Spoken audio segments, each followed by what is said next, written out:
अस्सलामुअलैकुम दोस्तों, तुसी देख रहे हो यूट्यूब चैनल और फेसबुक पेज। तुसी यूट्यूब चैनल में सबसक्राइब और फेसबुक पेज में लाजमी फॉलो करना और इस पैगाम में ज़्यादा से ज़्यादा लोगों तक पहुँचाना। रोज़ाना की तरह मेरे को अज फिर प्यारे दोस्त कसूर तो तशरीफ ले आए ने।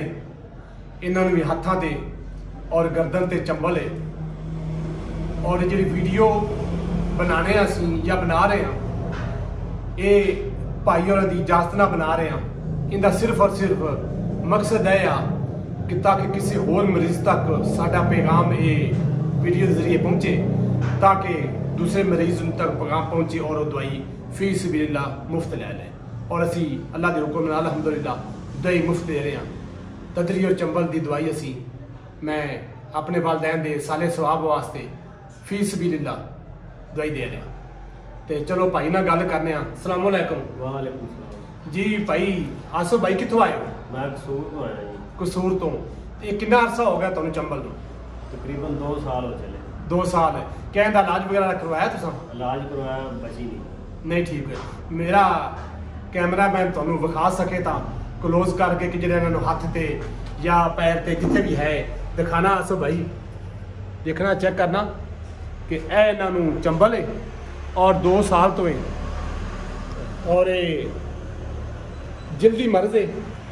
इन्हें खारिश होंगी है जिसम से बेचैनी होंगी है और ऐसा ऐसा पूरे जिसम से पूरे वजूद से फैल जाती है जी कि इस वक्त तकरीबन मैं पहले भी वीडियो च दस चुकिया। ये बीमारी चंबल की पूरी दुनिया के उत्ते इस वक्त मरीजों की तादाद 13.25 करोड़ है। 13.25 करोड़ लोग ने दुनिया के चंबल के मरीज। और मैं वीडियो बना इस वास्ते रहा ताकि मेरा पैगाम ये पैगाम ज़्यादातर लोगों तक चला जाए और मेरे को दवाई फीस बिल्ला लैन। और सर हूँ मेरा अगली गल यह कि सर्दी का मौसम है। मैं हदिया वगैरह नहीं किसी को लैंदा, किसी को भी नहीं कदी लिया, किसी को पैसे नहीं लाए। सर्दी का मौसम है तो तुसी अपने महल्ले विच, तुसी अपने पड़ोस विच, तुसी अपने गाँव विच, तुसी जिथे भी रहते हो जिस जगह पर भी तो सर्दी का मौसम है तुसी किसी गरीब बच्चे को जर्सी लै दो, सर की टोपी लै दो, जुराबा लै दो, किसी जुत्ती लै सकते हो जुत्ती लै दो।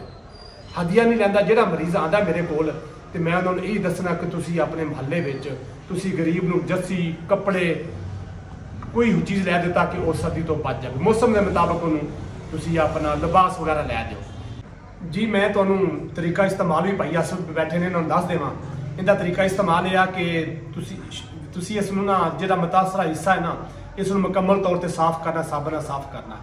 ये दवाई मैं तुहानूं दिखा रहा। ये दवाई जनाब बहुत थोड़ी मकदार बहुत थोड़ी मकदार उत्ते दवाई लानी है मुतासरा हिस्से ते 24 घंटे बाद वो मुतासरा हिस्सा जो तंदी चंबल है धो लेना साफ पानी नाल और दोबारा 24 घंटे बाद दोबारा फिर ला देनी है। तो इंशाअल्लाह अल्हम्दुलिल्लाह मैंने मरीजों को बड़ा अच्छा रिजल्ट आ रहा है और मरीज मैंने फोन करके दस रहे हैं कि दवाई लाने तो चंद मिनट तो बाद इनके जिसम के उत्ते खारिश खत्म हो जाती है और मरीज अपनी बेहतरी मर्ज की बेहतरी महसूस करता है। तो मैंने फिर दिली तौर पर बड़ी दिली तौर पर खुशी होती है कि मरीज मैंने फोन करके दस रहा कि मैं पहले ना बेहतर हाँ। इंशाअल्लाह 2-4 दिन के ना मरीज बिल्कुल ठीक हो जाता है और जो जख्म का निशान बनया हो ना वो भी बिल्कुल ठीक हो जाता है। तुसी यूट्यूब चैनल और फेसबुक पेज नूं लाजमी सबसक्राइब और फॉलो करें जे ताकि ये पैगाम ज़्यादा लोगों तक पहुँचे और इन्हू शेयर करना। अल्लाह हाफिज़।